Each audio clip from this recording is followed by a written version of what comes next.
the cops rushed to the scene, they found Zunich with a bloody 15-inch knife in her hand. And in the master bedroom was the dead body of Lisa. The reason why Sabrina didn't flee the scene and just stayed there is because during the attack, Sabrina suffered several stab. كانت أيام من قبل إنه بس إنه الأوضاع كثير صعبة يعني خصوصاً هلا رمضان. Stab wounds and was in a state of shock. After she was taken to the hospital to treat her wounds, she was brought into the interrogation room just 10 hours after the murder.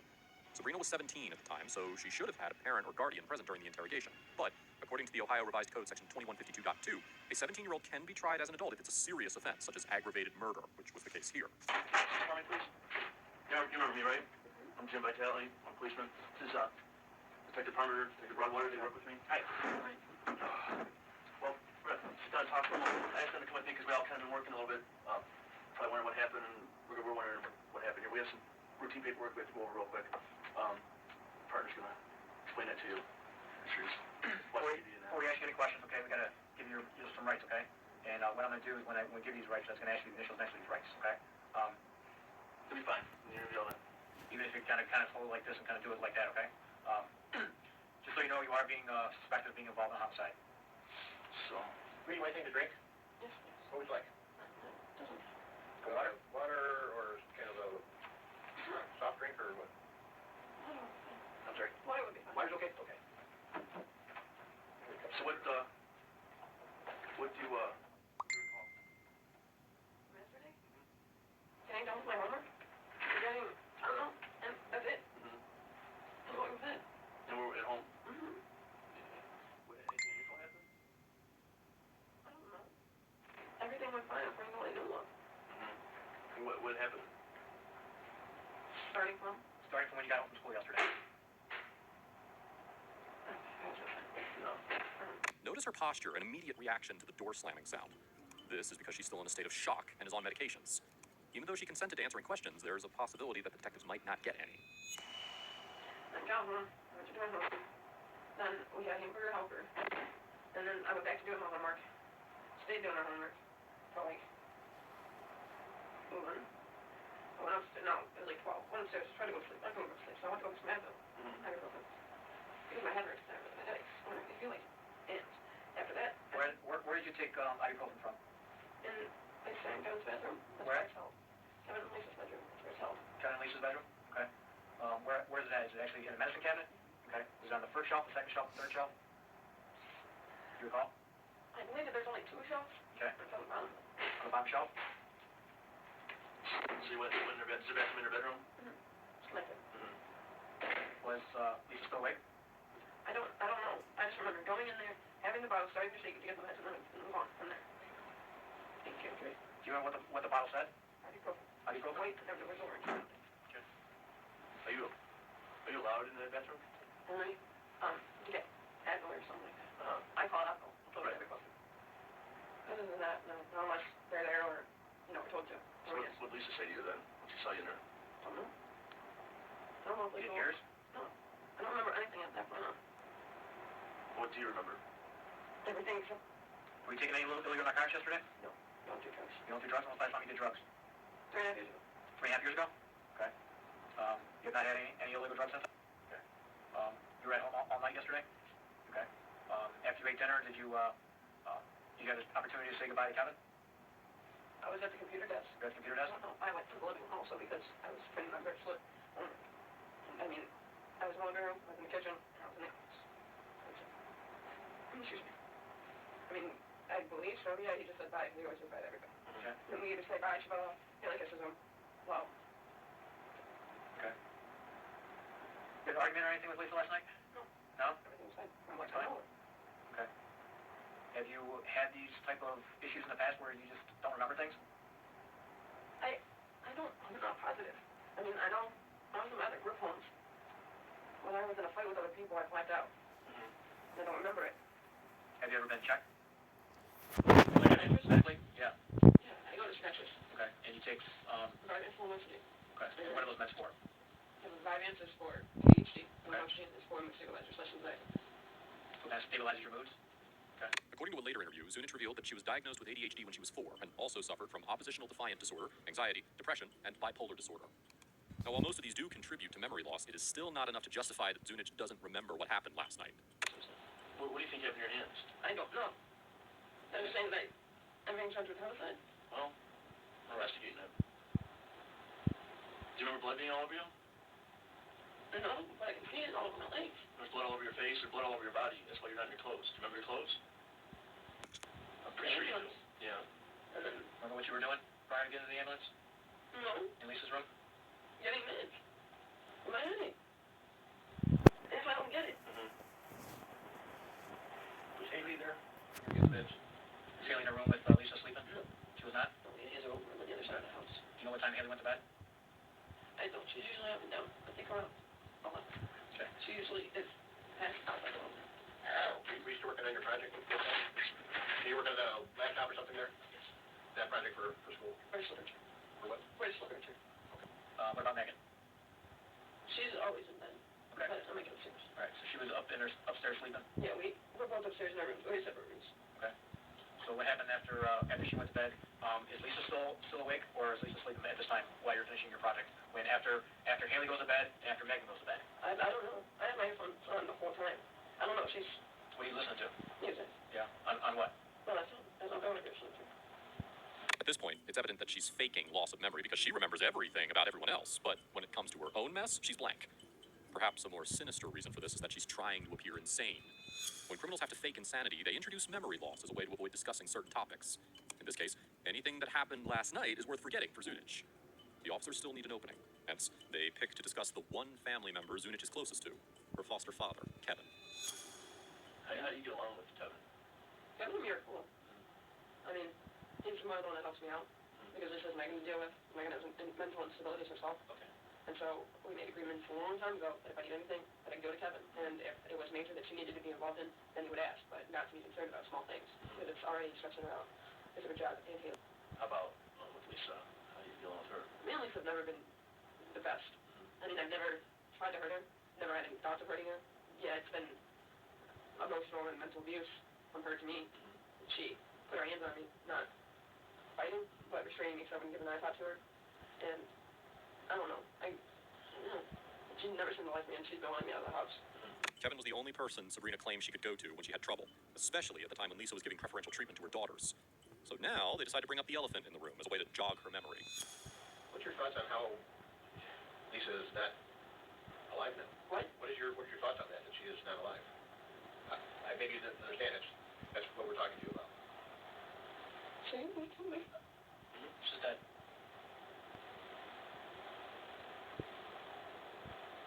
You should have told me I did it. Yes. But most of that blood was probably hers. That's why we need you to concentrate and think about what happened. There's always two sides of every story, and we want to know what you had to say about it. And we know you were there. You know, there were officers that got to the house after they were called. So we just need you to focus on what happened. You know, you were doing homework, and you know you got yourself to the bedroom to get the medicine. What you need to do now is bring it all together and think real hard about maybe what happened next. And then now explain how you got some wounds to your hands. Okay? What's gonna happen to Haley, Megan, and Kevin? What's gonna happen to Haley, Megan, and Kevin? Haley, Megan, and Kevin are all safe. They're at home right now. Haley's with Judy, all right? Megan's with her dad. And Kevin's with Judy also. Anything coming back? Recall coming out of the bedroom with a knife in your hand? No. Well, you had a knife. You stabbed Lisa. I did. Yes, you did. And Megan called the police. That can't be true. Bree, it is. I'm sorry. Zunich's reaction to the news says a lot about whether she's faking insanity or not. She's faking ignorance to the death, knowing full well that she stabbed her nearly 200 times. You don't stab someone 200 times and not remember, let alone wonder if they're dead or not. What she's trying to do through reduced emotional expression and disorganized thinking is portray the events of November 12th as a psychotic episode. But the detectives can see through this and continue to put her in the limelight. I've never been a murderer. We need to know, that's why we're asking you to think about it. We need to know how to help you, okay? We don't know that until we need to get some facts and find out what's going on. And that'll give us the best course on how to proceed from here and help you, help the family, and go on from there.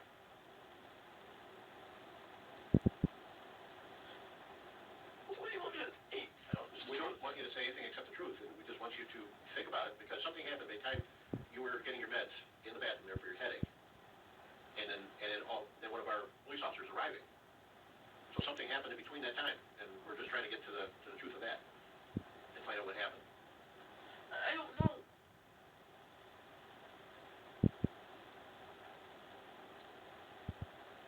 This is really good. Yes, sorry.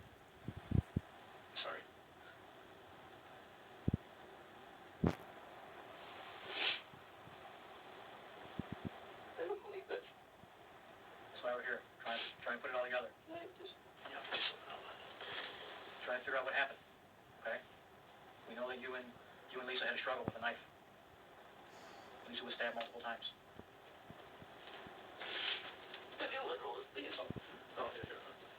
Yes. Thank you.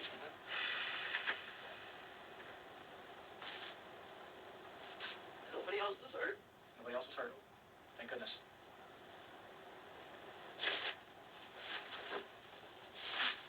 Has there been maybe an argument between you and Lisa? Maybe it had something to do with your iPad or anything like that? That was a long time ago. A long time ago? And yeah, the cops were called down. Okay. Did you get your iPad back? Yeah. iPod, whatever it is? You got it back? Where should it be at the house? My book bag. In your book bag? Okay. My pocket. Which pocket? Okay. My pants. Do you have a Facebook account? You do? Were you on Facebook last night? Yes. Talking to anybody? Yes, but not much. Not much? Were you instant messaging anybody? Yes. Who? This kid named Bobby. And What's Bobby's last name? I don't know. Do you know him? Yeah. How do you know him? Skating.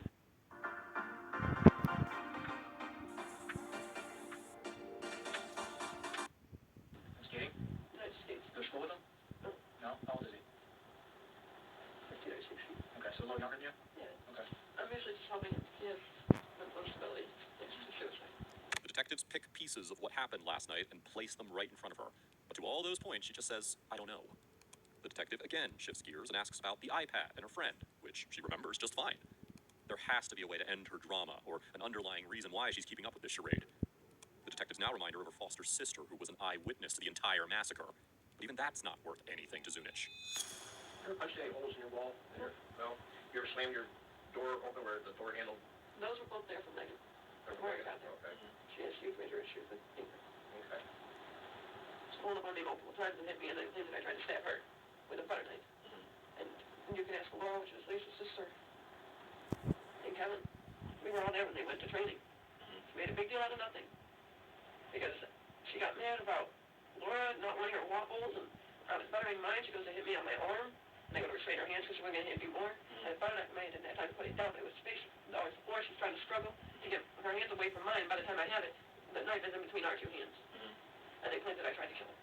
She's also claimed that Kevin... While that is believable, there's no proof that this event happened. But to us, this seems like a foiled attempt at discrediting her sister. Even so, the detective realizes that she's sticking to her memory loss story and is not ready to open up. Even so, the detectives have more than enough to charge her with first-degree aggravated murder.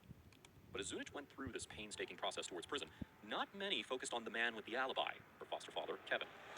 When Zunich was getting interrogated, he had arrived home, and according to the authorities, seemed calm and seemed more curious about the attack than disturbed by it. When she was booked into the Lake County Jail, he went to visit her, but got irritated when he was told that he couldn't. Around the spring of 2013, Zunich sat in jail, and Kevin collected his dead wife's insurance money, paid off his home, bought cars and a house in Florida, and even took flying lessons. For someone who lost his wife in such a gruesome way, Kevin doesn't seem remorseful at all. That is because he was already planning to part ways with Lisa before this incident.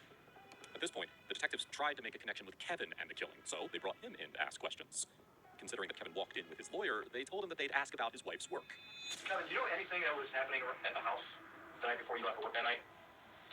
Oh, hang on a second. We just talking about his wife's work. Was one at the house the night before. It's not his wife's work. Okay. Where did your wife work at? With County Children's and Services. What did she do there? She was a social worker for the children's sections. Were you and Lisa in the process of going through a divorce? Okay, now we're getting outside the... No matter how much they tried to redirect the questioning towards the event, the lawyer would butt in and stop them.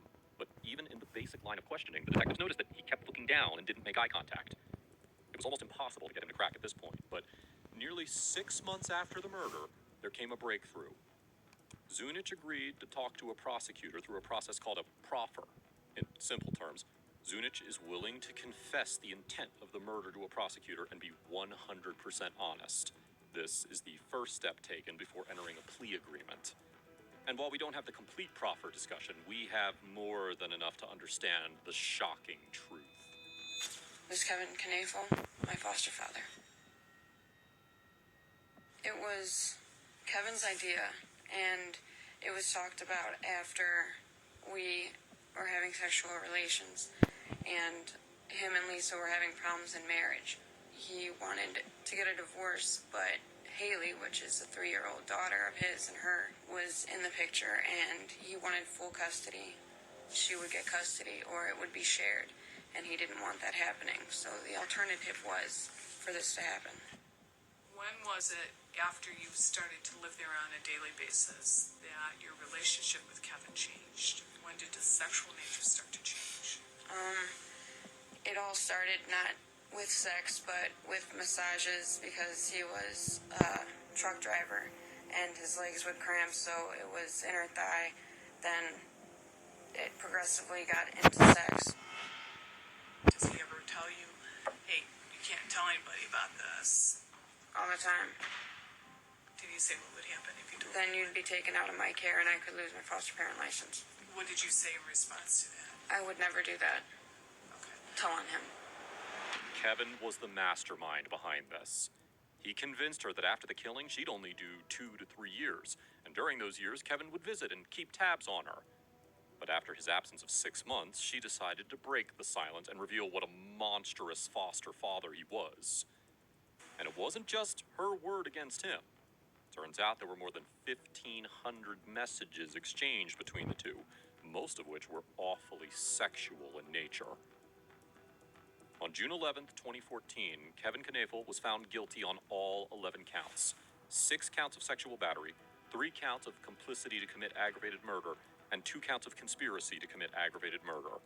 He was sentenced to life in prison with the possibility of parole in 2013. Zunich was also given the same sentence because the proffer granted her parole for 30 years. There's a new recession-proof industry that's going to be worth $350 billion by 2025, according to